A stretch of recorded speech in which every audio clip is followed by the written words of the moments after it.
You found the Backup Wrap Up, your go to podcast for all things backup recovery and cyber recovery. In this episode, however, we're taking a little detour from our usual backup talk to dive into something that's been on a lot of people's minds lately: election integrity. Having worked several primaries and elections as a poll worker, I've got some insider knowledge on how our voting system actually works.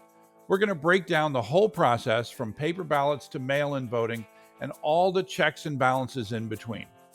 I'll debunk some of the wild theories out there and show you why it's practically impossible to pull off large scale voter fraud.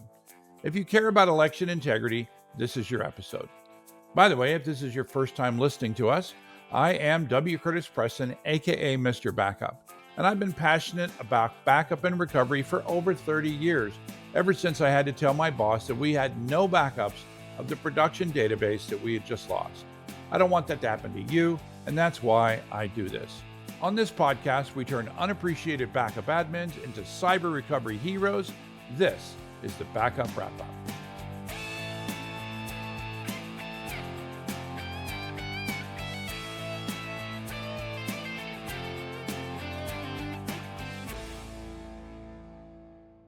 Welcome to the show. If I could ask you to just take a quick second and click subscribe or follow whatever platform you're watching or listening on. Remember, you can watch us on YouTube. You can listen to us on your favorite podcast player. And, if you subscribe or follow, you'll always get our great content. And I have with me my friend who can help celebrate the major project that I have recently finished. And by I mean the people I hired to finish the project. That's like 99.7% of my projects, Meaning that you hire somebody to do them. basically. Yeah. Or they don't Yeah. get done, one of the two. And it's well, we'll see if this continues. It's just I'm speaking, of course, of The flooring completely project. redoing the flooring and painting. Yep. So it was half me and half the contractors. And I painted all of the upstairs. I got a new paint sprayer. Did And you remember to clean it out, by the way, after you're done? I did. Of course I Okay. did. What is funny though is, the tip, Yep. you know, the tip is currently in the cup holder in my car. I don't know why. It just is. Um I'm not and surprised. no, yeah, me neither. And so the painting finished, and then the flooring guys finished.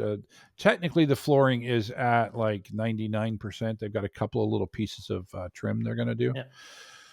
But it's at Which 99%. which for people who may not know, I think it was last year or the year before, you did all of the downstairs flooring yourself. I did. I did do all of the downstairs flooring, and you may recall that what I said after the end of that project was, "I'm too old for this shit." Yep. And now that I'm currently suffering like some weird meniscus thing going on my Are you knee, sure it's I I heard can't. it's you know what I heard it's actually called? What? Old age. Yeah, I am a year older than when I did the flooring down here.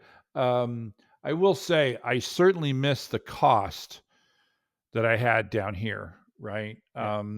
Upstairs is somewhere between a half to 2/3 of the size of downstairs, and I had $4,500 in labor alone.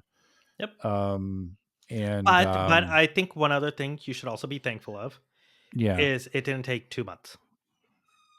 it didn't take 2 months. It took longer than I wanted it to.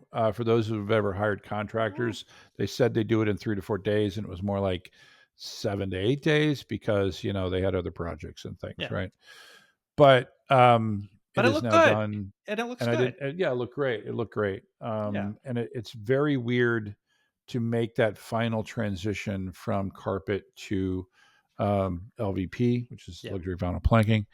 And it is very weird, but it is so nice, so clean, and I miss the carpet on my feet, but I don't miss the lack of the cleanliness aspect, right? Do you have a it's not a Rosie, Jujubee, GDB What is a bug. Judy? Judy Bug. What is that? What's your What Roomba called? that's Junie B. Yeah, Junie I Me. don't have a yeah, I don't have a Junie B for upstairs. Might be something you And need. currently Junie B is not working, Yeah. actually. I need to spend some time with Junie B, give her a little bit of love. And Just so folks know, it's Curtis's Roomba. yeah, that's the name. That's the name for it was it was my granddaughter named it Junie B. Jones, Yeah. um, which is from the book series. Hmm. Uh, we're gonna do something very, very different. We've done this Is it? before. Yeah, I was going to say Um, it's different, but not different. it's very, very different. I mean, unless you're an avid follower of the podcast and have been listening for at least 2 years, you've never heard me talk about this. Yeah. And it's a subject that's near and dear to my heart for multiple reasons. More dear to your heart than backups? Okay, outside of my career, it is definitely it is very near and dear to my heart, and I I want to sort of like I'm an American, right? I mean, I'm a very proud American, and we've made our mistakes. We continue to make our mistakes, right? Um, and but I am proud of what we have accomplished. Many of the things that we've accomplished, and I'm proud of the things that we're trying to do. And one of the things that I am really, really impressed with is the American system of election, right? Wait, what system exists? What are you talking about? So the way in which every 2 years we elect, people, right? Mhm. People are like, what do you mean every don't you mean every 4 years? No, I mean every 2 years, right? Every 2 years, we either have a presidential election or what we call the midterms, which is the when we elect just senators or um, members of the House of Representatives. Or it could be your local representatives too. That as well, Yeah. right? There could be local. There could also be measures, Yeah. things, right? And the fact that we have, I think it was over 150 million people voted in the last election. Um, the fact that that happens, and the fact that it's done in such a way that allows you to vote and allows you to vote anonymously, 100% anonymously, and in a way that like it tracks that you voted, right? You can But look not up the what you voting record, not but what not you who you voted, vote right? for. Not what you voted for, but it Yeah. tracks that you voted in an Mhm. election. But they don't know what Yeah. what they But voted for. but Curtis, I so right now it's October 14th when we're recording Yeah, this, yeah, right? And the presidential elections are right around the corner, right. right? And just like we heard 4 years ago and the time Yeah, before that, right? Everyone always complains about the election, right? They're like, "Oh, I'm voting on old school paper. I don't trust the electronic yeah, voting system because there's that entire hoopla about the Dominion voting systems and how they can be yep, hacked and everything in the world." Like we talk on this podcast about ransomware and hacking and everything else. And yet yep, we're putting our full faith in the system that yeah. most people are Agreed, not right? aware of, right? No, right. That is actually what is so amazing to me in that let me draw an analogy. Okay. It's going to sound bizarre at first, but you are aware of Taylor guitars. Yep. Okay. So Taylor guitars happen to be manufactured 100%. Well, true Taylor guitars are manufactured 100% in San Diego, California, right? Mhm. They're manufactured in El Cajon. I've taken a tour of Taylor Guitar Factory, and I say true Taylor guitars. There are Taylor guitars that are now made in Mexico, and Yeah. I'm not putting them in the same category. Um, they and those are made for a different price point and all this stuff, right? What I was amazed about with Taylor Guitar was their combined use of old world craftsmanship and new world technology, right? How So so? Yeah. where a human being can add value, they used a human being. Mm. And where a computer or a robot could add value, not just Cost cutting. do it cheaper, Yeah. but do it better, right? Here's a perfect example. Um, the applying lacquer Hmm. to a finished guitar. They have a robot that is the classic one-armed Yeah. robot from a it was made for cars, Yeah. okay?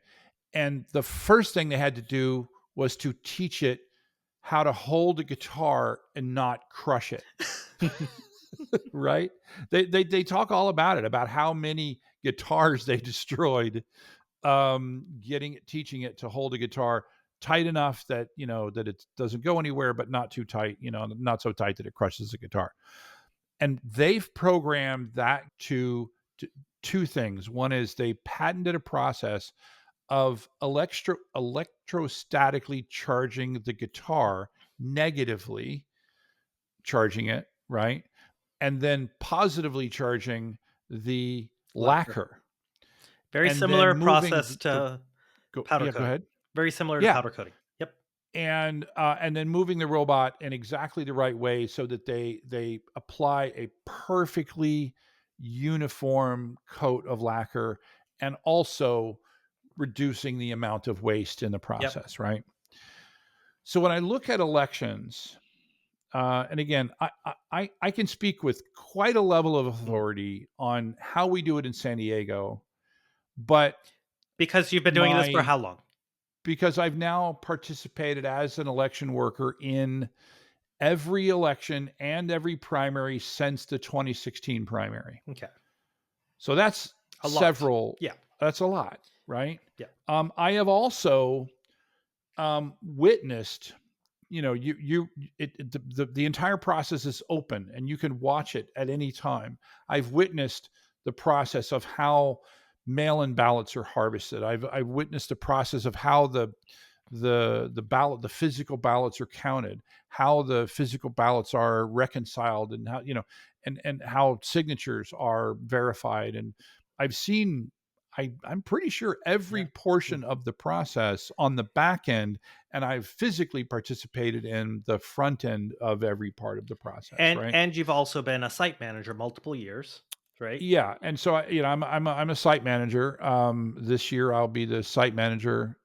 In fact, as I'm recording this, I went to my first of 3 days of training to be the But site manager for Bonzel. okay, so as a site manager, you're basically running the voting site or the election site, right? Yeah, yeah, And you have a team under you and you have correct, certain processes that you have to correct. follow and certain things you have to know. Is 3 days really enough time to learn everything? Because you said you're in 3 days of training for site manager. Yeah, Is that yeah. enough? So I wish I had 10 days, but what I can tell you is that, and I think this is the overall message, and I don't want to get into it obviously in a little bit of detail. The overall concept is that it's enough training, given that you have layers upon layers of checks and balances, so that when somebody's trained to do a job, in the classroom today, for example, we had 29 poll workers that were being trained, and three site managers. And in that 29, only 5 or 6 it was their first time, Mm, right? So there's this constant sort of recycling. You have newer people, you have people that have done this several yeah. times. We have people in there that have been in elections since, forever.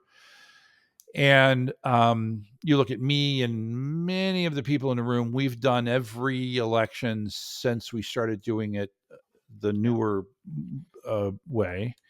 And Which we'll talk about in a bit, but yeah. yeah, yeah, yeah.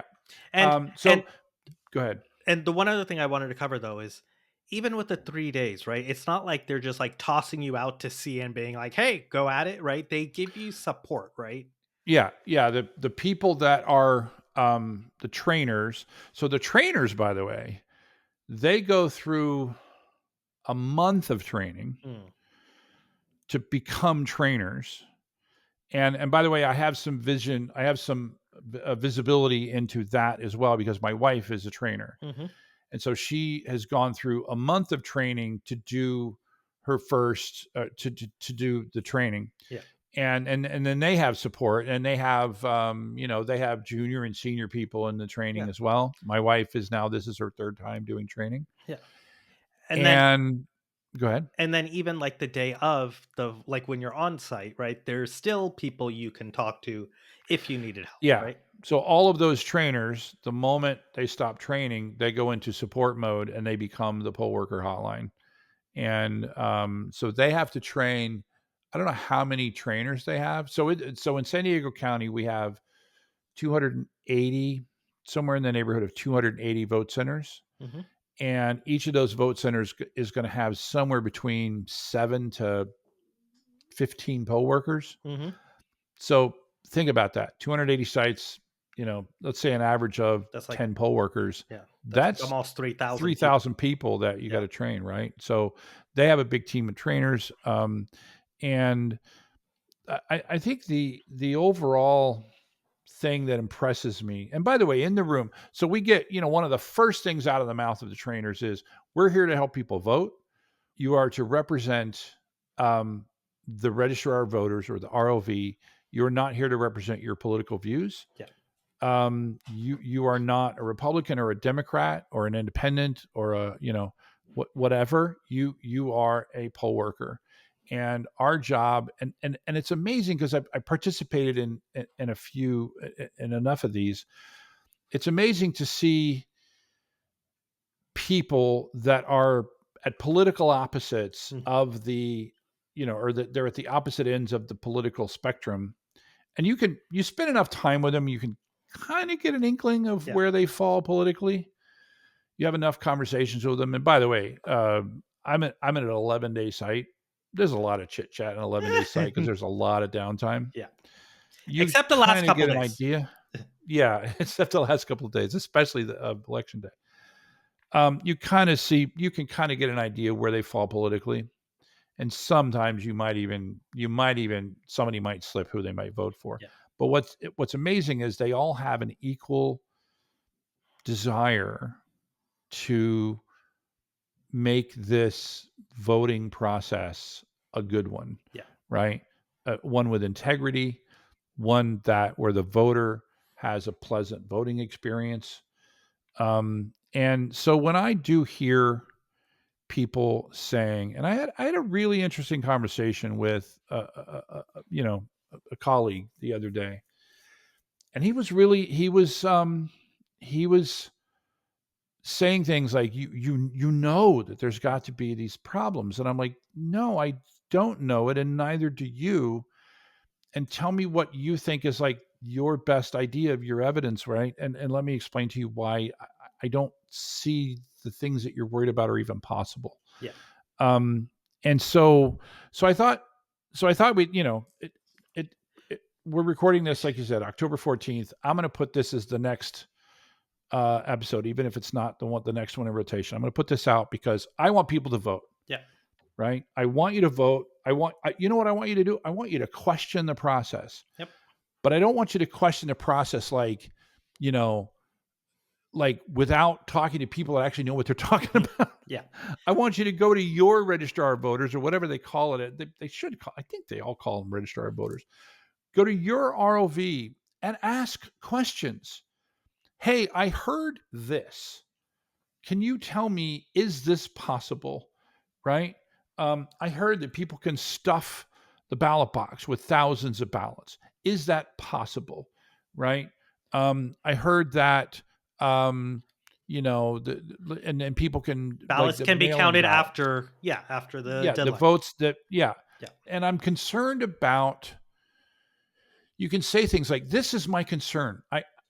I have this problem. One of the main problems that I think a lot of people that have been around a few years is we have, and COVID drove this to some degree.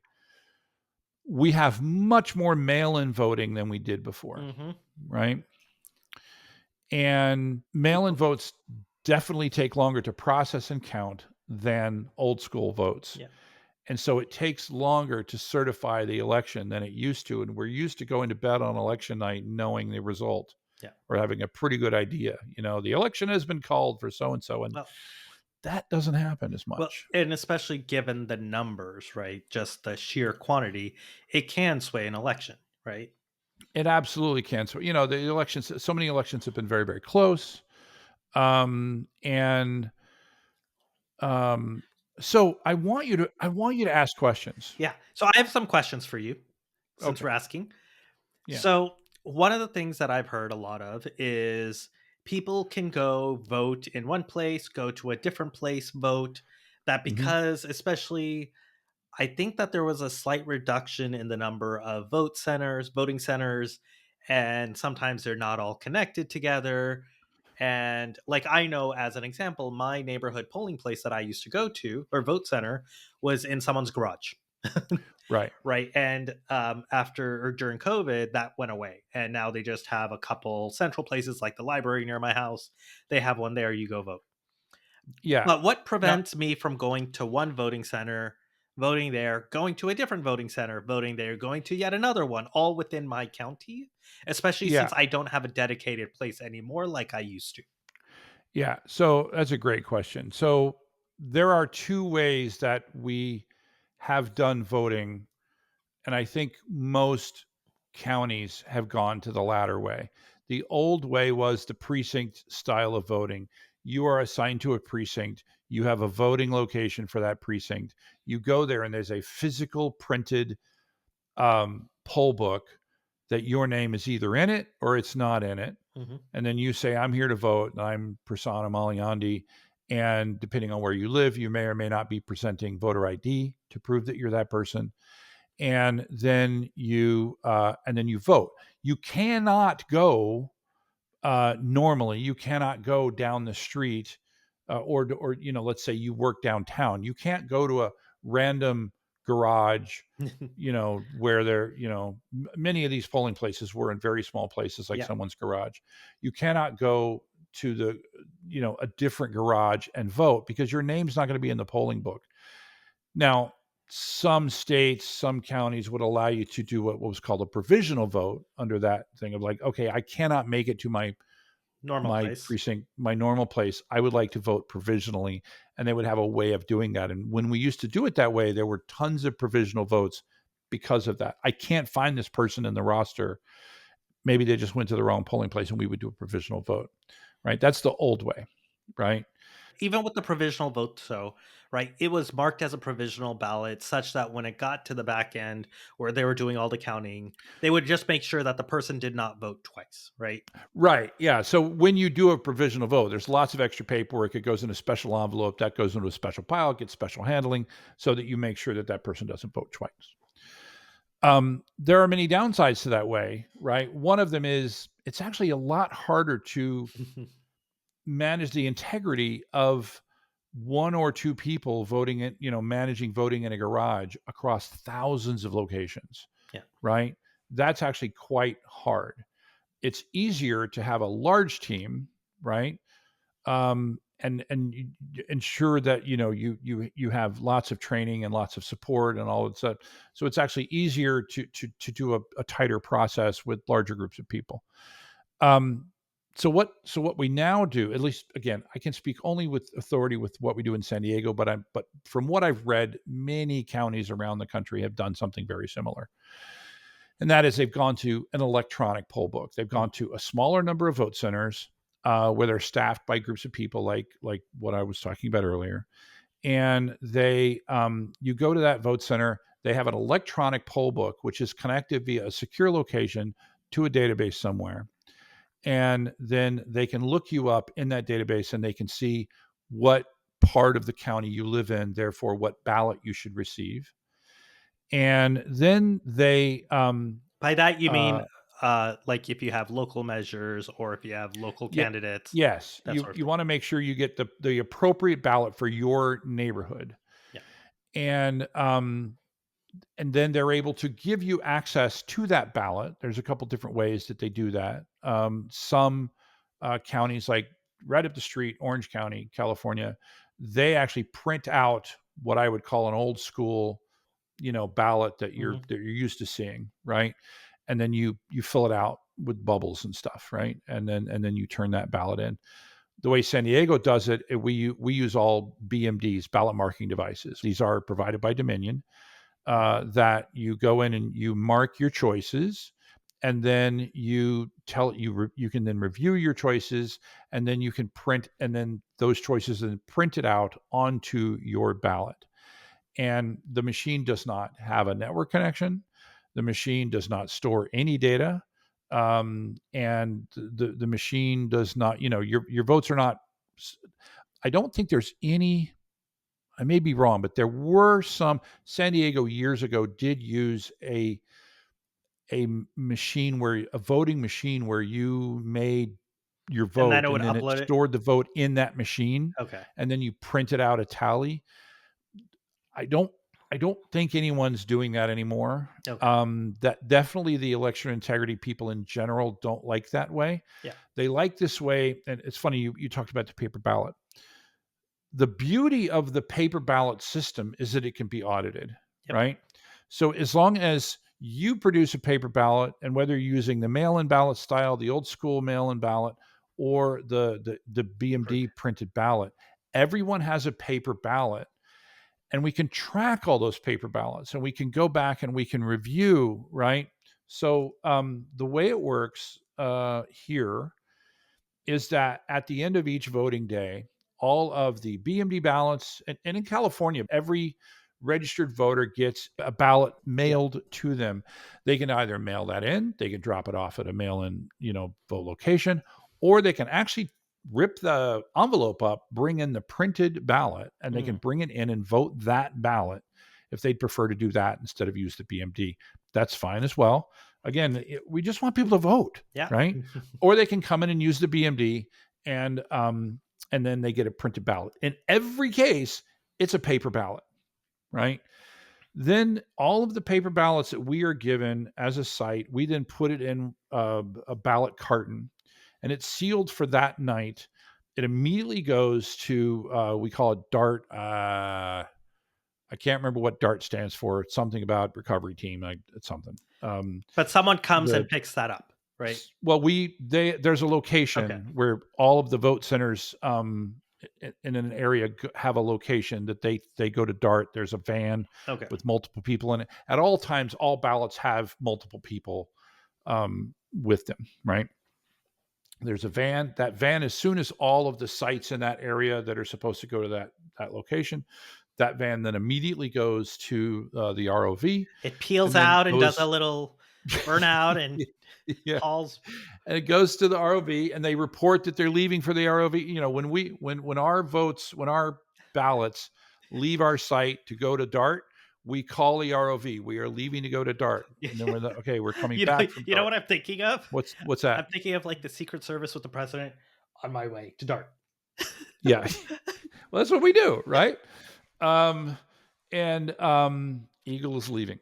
Um, and then when they gather all of the appropriate ballots from that area, then they notify, ROV that they're on the way, and then when they get there, they do that, and then they take each ballot carton is kept, all those ballots, whether they're mail ballots or whether, we call them a carry-in ballots, meaning a ballot that was mailed to somebody but they brought in and voted it in Yeah. person, or it's a BMD ballot. They're all kept in that carton. Why does that matter? At some point, that carton is tallied, right? It's always after. It's always once election day happens. They don't count the votes before Oh, election day. sorry. Do you count how many are in that Thanks for container yeah. before So it yeah, leaves? that's part of the checks and balances. We know how many carry-in ballots people brought in. We know how many BMD ballots were printed out. We know it by which BMD, how many ballots each BMD printed. We add all that up, and we're like, we got 150 of these, we got 120 of those. How many we have? 270. Great. So it's not possible for somebody to come in and put even one ballot and have Yeah. all the numbers add up, right? Yeah. Certainly not possible for someone to put hundreds or thousands of ballots in, right? What, so I would one question, Yeah. since you talked about adding ballots, what about not putting a ballot in?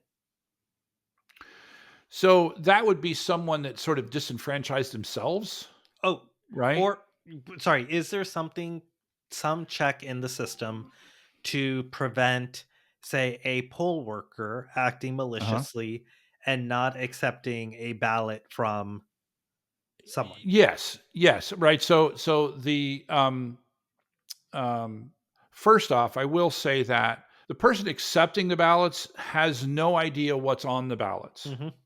right? They're given a piece of paper and a privacy sleeve. They have no idea. Yeah.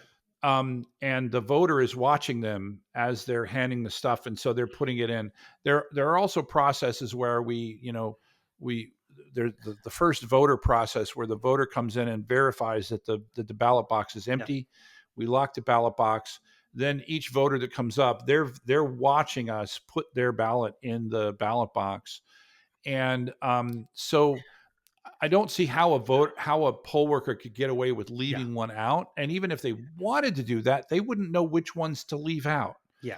The right? other thing is also, I think you've told me before that the person checking someone in is different than someone in the back, right? So Yes, you it's a also whole team, right? You yeah, got people checking people in, you got people giving them yeah, the ballots, you got people managing the BMDs, and you got people yeah, managing the ballot box.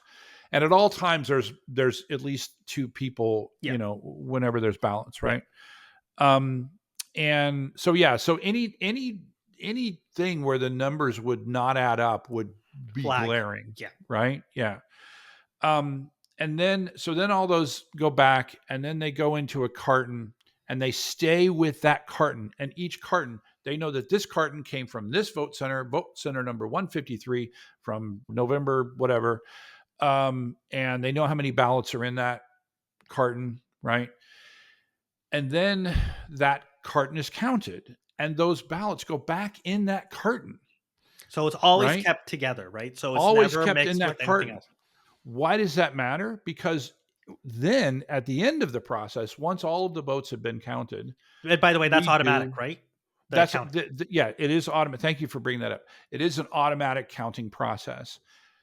But here's the thing: we need to double check that the machines are doing, the computers that are doing the counting, that are doing what they're supposed to be doing, that they're not flipping votes like Mhm. has been suggested by some Mm. people, right? We need to, or they're not just making mistakes. They're not doing it maliciously, but they're just making mistakes. Yeah. So you need a human check to the computer process. And so the way we do it here in San Diego is we take, and I think this is actually dictated by California law. And so each of the counties is doing this. You do a 1% manual check. Mm. So you take 1% of those cartons, you take that carton, and they just go up randomly to the shelf and they grab up 1% of the cartons. They then sit around a table. And you have one person reading the ballot, and then other people that are marking down tallies, and then they have no idea what the count is, and they literally go measure by measure, candidate by candidate. They say who this person voted for what, and then So people number up the tallies, and then they check those tallies against the computer tally of that carton. And if there's anything that's off, it sets up all kinds of alarm, and could, if there were massive irregularities, it would trigger a much bigger count. yeah. And so just so people understand the scale, in San Diego County, Yeah, 1% of votes is approximately how many that's a do you think? great question. Hang on. So I just took a quick look, and it was in the last election, 1.7 million votes were cast in San Diego County. And that doesn't mean, so it's the 1% check is 1% of the cartons, Yeah, not of the right? votes. Yeah. Not of the votes. So they take a look at the however many cartons that they have, they take 1% of those cartons. That would come out to, did I get the math right? About 17, like if it was evenly distributed, it'd be about 17,000 Yeah. votes. Yeah. Yeah. And it takes several days, by the way, to Yeah. do that. Because like you Um, said, you're doing it across the entire ballot for every candidate, for yeah. every measure, or every Yeah. position and every measure, right? And all the rest. Right. And again, and that's done to ensure that the computers that are doing work for us are doing what they're supposed to be doing, right? One of the things I remember you had mentioned is you had talked about sort of wanting to know the process, right? And Yeah, making sure. And I think you went and actually observed them I did. counting the boxes, Yeah, right? yeah, yeah. By the way, we use the term cartons. Oh, Boxes are pardon. a different thing. Sorry. Yeah. So it's a ballot box, ballot carton. These are Sorry. two. We use Yeah. very specific terminology. Mm, A ballot box is where you put your ballot in, and the carton gotcha. is where they're stored. It sounds silly, but it No, keeps terminology that's right. Yeah. But anyway, what were you going to say?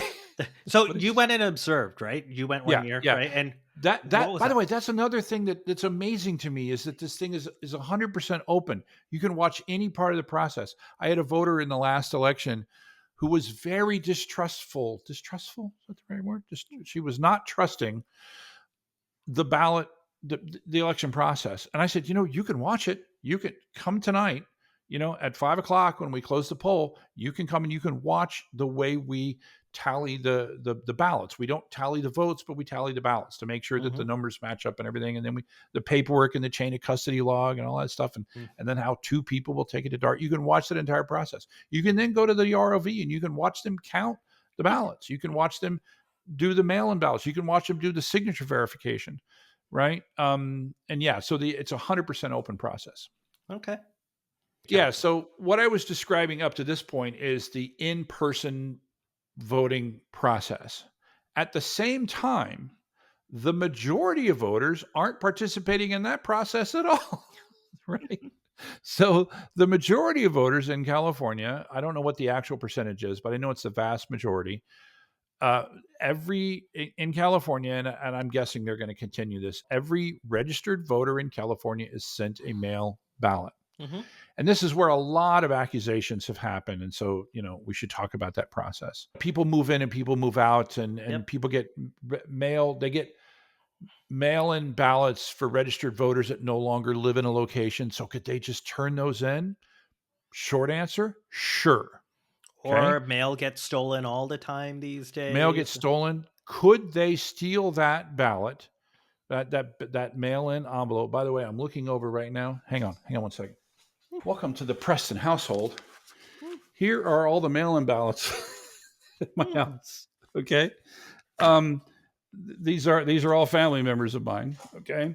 Could I take every one of these ballots and then fill them out for the candidate and measures that I like, and then sign their name and send them in? Yes, I absolutely could. I would be committing a felony, mhm. number one. Number two, the challenge is on the back end signature verification, Mm. because every single one of these ballots, actually, I shall open my ballot. So, it comes in it's funny, I never even thought about doing this, but here's my mail in ballot, Did you cover your right? address? It's got my address, yes. Did you cover it Um, from the YouTube video? yeah, we'll see. We'll see how that goes. And then in this ballot, Um, so I get a instructions on what to do, and I get a I voted sticker here, Woohoo! right? And this is when I was talking about old school ballot. This is what I was talking about, Yeah. right? This is the old school ballot, right? And this has, obviously the presidential stuff, Mhm. as well as the local measures for my, you know, I got Prop 5, Prop 4, Prop 3. And then I have this. This is the key to this whole thing. Yep. Okay. So on this ballot, I'll cover up some personal information. On this ballot here, right, Mhm. is some numbers and a barcode, Yep. right? All of that, and it means that it's gibberish to me, but that barcode and those numbers are assigned to me, to Yes. this ballot and me as a voter. When I send in this ballot, um, so a couple You could things. track One it. is so every ballot that is sent to a voter is tracked. Mhm.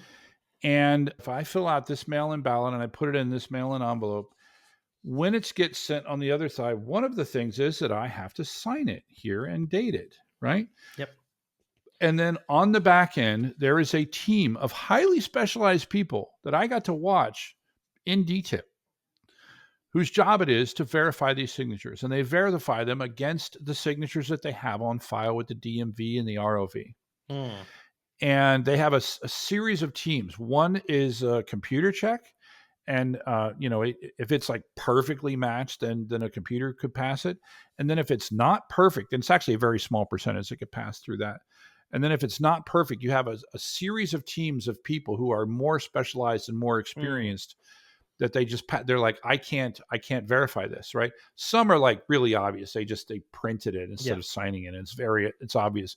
But sometimes, and then at the very top of it, someone can reject a mail-in ballot. And when that happens, the voter that this ballot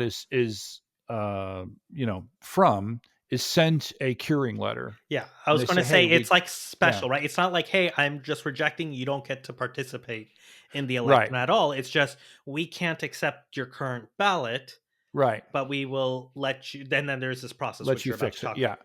And they'll send you a letter to say, if this was your ballot, and you intended it to be your ballot, you can sign this letter and you can either mail it to us or you can drop it off at a vote center. But the really important thing to understand is that all of this stuff, it's all got to work. It's all got to match. This idea that someone would magically produce a bunch of fake things of these are all in a computer somewhere, right? Uh, So that you can't just produce a bunch of ballots and a bunch of mail-in envelopes and then send them in and then have signatures also on file, yeah, right? that You following match. me? Yeah, no, Yeah, yeah, that's what I yeah, was just gonna yeah. think, because going back to my scenario that someone steals your mail, steals all the ballots in your neighborhood, Right. right? And they just put all the votes they want. The signatures matching, I think, is the hard part. Yeah. Like there's entire I fields of signature matching, right? I thought about a malicious way to do that, though. Maybe I shouldn't mention it. Go ahead. Go ahead. So, what you do is you pretend to be someone collecting signatures for some proposition or some measure to gain support. You walk the neighborhood, you collect all the signatures. Now Hmm. you have the signatures of all the people, you steal all their ballots, and now you duplicate or copy their signatures onto the ballot. Yeah, that is a significant effort. Yes. Um, Number two, I would say the possibility of you successfully producing all of their signatures is quite low, Yeah. right? And stealing all those Um, ballots without anyone Not to mention noticing. stealing all the ballots, not to mention how many felonies you've been producing along the way. Yeah. And by the way, this is I'll just throw out one of my favorite sort of, it has nothing to do with the process, but one of my favorite reasons why I don't think that there's already been hundreds of investigations and they never found enough, significant voter fraud that would have ever overturned any, election. But here's the Curtis Preston way of thinking. Have you ever tried to throw a surprise birthday party? Yes. Have, do you know how hard it is to throw a surprise birthday party? Almost To impossible. get 10 people Not to to say anything. not say anything? Curtis, Okay. just look at It's you. You could barely keep the secret about your floors from your wife. yeah. So it's a little silly, but in order to throw an election like this, you need thousands of people to agree to commit multiple felonies to throw your election, um, and then not talk about it, Yeah. right? Not ever get a twinge of guilt and then turn you all in. Yep. Um, and there was one story, and again, this came out and talking to there is one story of one election in North Carolina in 2018 where it happened to be Republicans that were busted doing some mail-in voter fraud. Mhm. Now, having said that, most of it was just them violating. I know this is going to sound weird when I say it at first. All they did, for the most part, was violate the laws on how mail-in ballots can be collected. Mm. Right? They Oh, they were require like collecting two it from two people. signature. Yeah. They were collecting from people and then depositing them, And I'm assuming that they would just collect them from people that they knew how they would Yep. vote, right?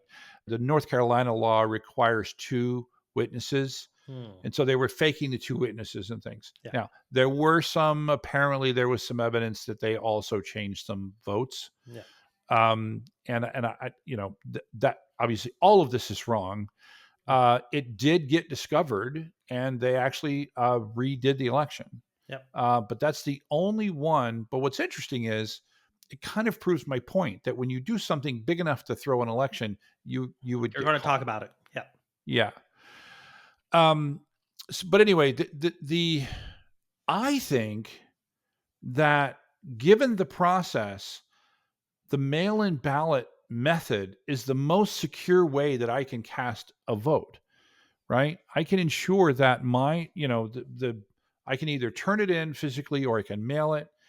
And the U.S. mail system is also an amazing thing, right? Hmm. Is it perfect? No, but a mail carrier friend of mine said once, you do few things in life with the certainty that you do Hmm. when you with placing a first class envelope in the mail system. And I'm like, that's kind of true. That's true. Yeah, and you'll get notified when your ballot is received. You'll get notified when your ballot is counted, Yep. and so if that doesn't happen, you could do something about it, right? And the thing is that every single step of the process has all of these checks and balances. Also, the people who, what do they call them? The election observers, right? Yes, yes. So you are at any point. We had an observer today in training, by the way. That was the first that I've seen. Hmm. We had an observer who sat there and watched an entire day of training, and he was very interested. And you can do that. You can go and watch. You can observe. There are two different types of observers. There are observers that are just observing the integrity of the process. There are also observers that are watching after a particular measure Hmm. they're trying to get. So remember how I said people don't know how you vote, but they know that you did vote? You can at any time go up and find out. You can go to a polling place and you can find out who in this neighborhood has voted. Hmm. And you can if you're a registered Republican or a Democrat, you can say Infer. what Republicans have voted, what Democrats have voted, and you can literally then go knock on the doors and say, "Hey, man, Yeah. you got to come vote." Actually, I just want to go back to something you said earlier. This idea, and I know I kind of said it already, but this idea of like, why are we so antiquated with paper? Right? That seems antiquated, right? And I see people that don't know what they're talking about, or at least they've never talked to anybody that knows anything about the election system. Why is it that we're doing this with this antiquated? We can put people on Mars.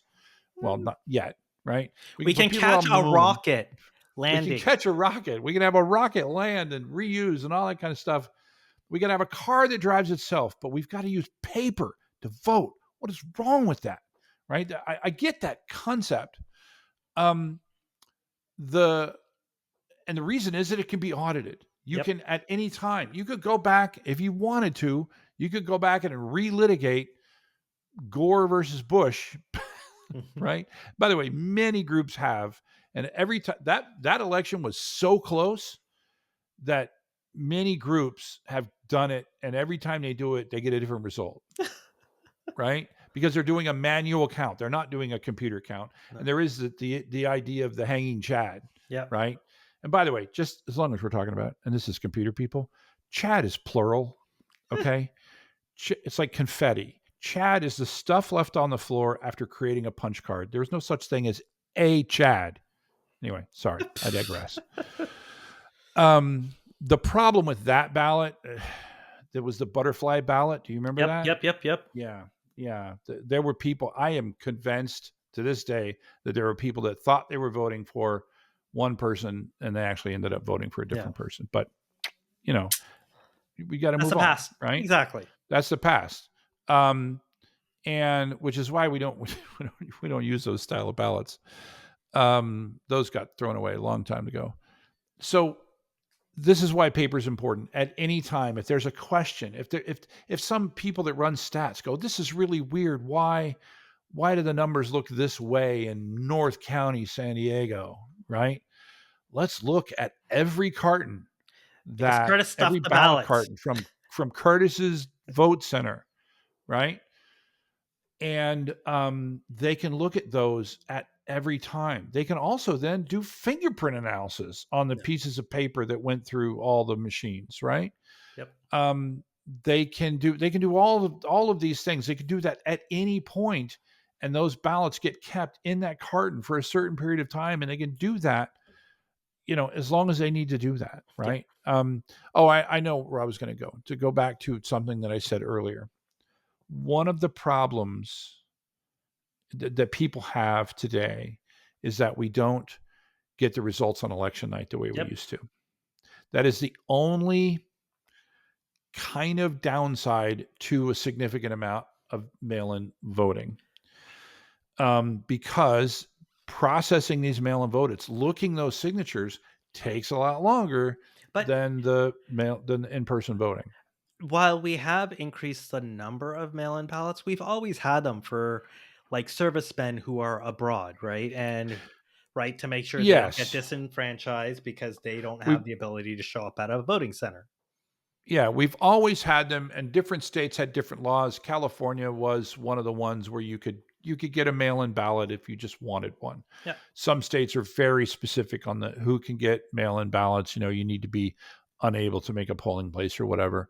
And I just want to just speak to. I can't think of any issue that I have with the integrity of that system, right? And the fact that all of the signatures are counted, the fact that and those ballots are stored, um, but it does have this downside. And by the way, I'll just speak to Pennsylvania in a minute. One of the states that people bring up all the time is that Pennsylvania, it takes so long, right? Well, the reason Pennsylvania takes so long is they have, unlike many states, they have a law that says you can't touch the ballots until election day. Yep. And so we've gone to a process whereby the ballots take a lot longer to process, and you still have this law from many years ago that says you can't touch the ballots until election day. And as a result, they take a significant They amount sit of there. time. Yeah. They And sit then there. They back can't be in counted. 2020, there was a big thing about how they're like, gee, because of COVID, we got so many mail-in ballots, and because of that, it's going to pass a deadline that we set Yep. for counting the ballots. And so it went to the courts, and the state Supreme Court said, listen, it's COVID, man. Yeah. Yes, we've had this massive increase of mail-in ballots. Basically, when I look at it, their choices were, should we stop the process Yeah. because there's a law that says, we have to Yeah. count by 3 days, or Basic. should we count all the ballots? And Yeah. the state Supreme Court said, we count all the ballots. Yeah. So I don't Otherwise, you're know leaving how people you out, would have right? done anything different, Yeah. right? Exactly. And so, I just saw a congressman today on the news referring to that and saying, well, see that, they've got to follow their laws. They followed their laws, right? They Yeah. went to the state Supreme Court to see what we should do. And the state Supreme Court said, yeah, we should count the votes, Yeah. right? And I understand that we miss the old days when we knew the results on election night, but it doesn't. What's really important about this, it doesn't mean it has less integrity. Yep. It just takes longer Yeah. And because we're doing it in a different way. yeah, and I think it's also important to note that it's not just mail-in ballots which have integrity, right? It's also if you show up in person and do your Right, voting, right? Everything in right, the process right. has all these checks and balances and has been fully thought through to make sure that your Yeah. vote counts and there is no fraud. And one of the things that well, let me speak to that for a second. There's fraud.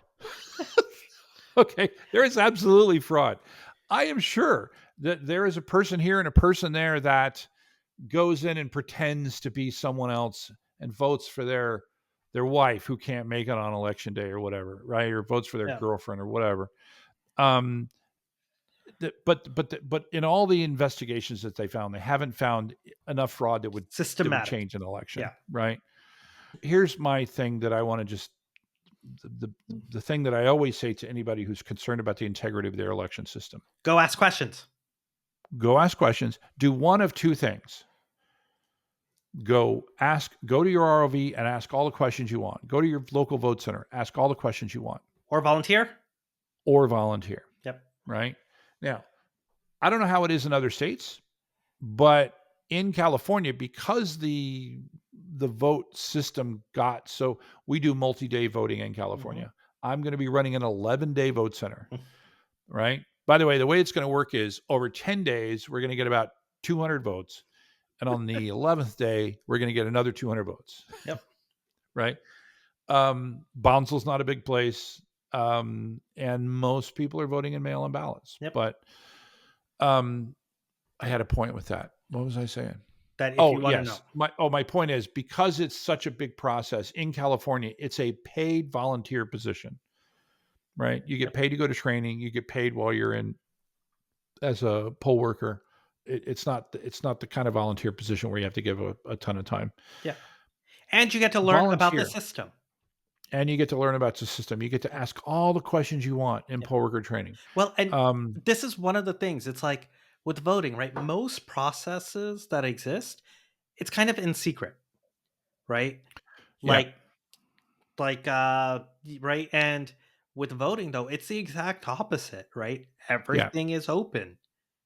Everything is open. You're allowed by law. You're allowed to see any part of the voting process, and you're allowed to question any part of the voting process. Go into your vote center and say, "I've heard this or that." Right. By the way, But one of my biggest jobs as a site manager is to answer those types of questions. Right. but Do you remember Sharpie Gate? yep, yep, Here's an example. Sharpie Gate.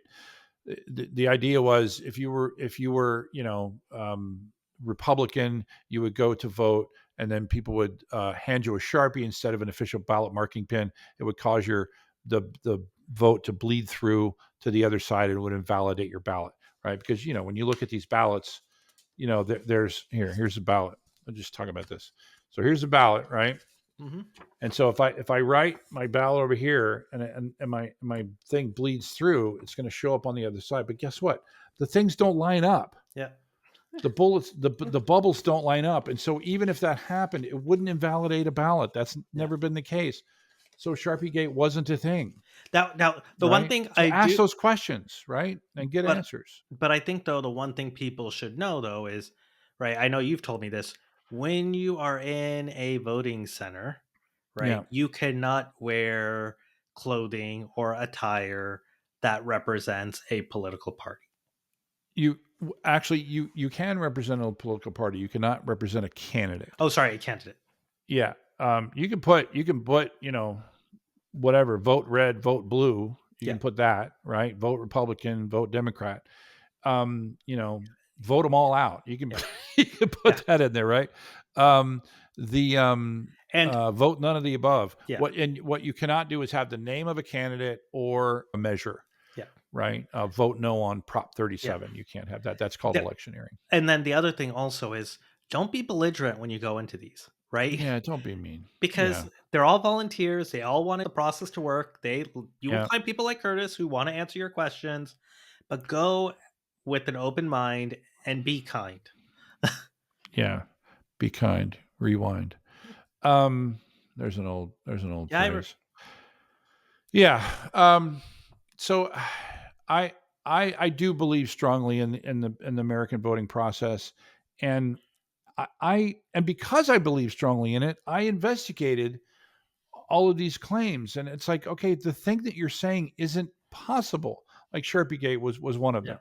The thing you're saying isn't possible, and that when you hear things about all these ballots, um, being like one of the things that people like to talk about is they call it ballot harvesting, which is mm, one person turning in another person's ballot and one person turning in hundreds of other people's ballots, right? yep, And the thing is, because and again, different states have different laws, but in California, we don't care who drops off your ballot. We're going to verify the signature that it matches, right? Um, and so in California, what is called ballot harvesting is legal. But again, we don't care but as long as the signature gets matched, right? with if you are submitting someone's ballot on that form or on the envelope, there is a spot for that person to sign as well. Yeah, there. Where's my ballot? Yeah, that goes right here, right here. If you're the Yep, person dropping off somebody else's ballot, you put who you are and your relationship to that person. yep. All right. Well, I feel strong. I want you to go vote, right? We're going to put this out. You've got time. I don't know. I will say I like that California offers same-day voter registration, Mhm. and I think all states should do that. I think all states should do early voting. I think they should do whatever they can to allow people to vote. And because However they want. Yeah. voting day is not a national holiday. It should be. And by the way, people, oh my God, you do same day voter registration. And by the way, I get people coming up and say, hey, I hear illegal aliens are voting. Right? It's like, okay, you have to be a citizen to vote. Right? And yes, you could walk up to our polling place because in California we don't have voter ID. Right? And I know we could talk about that for 20 minutes.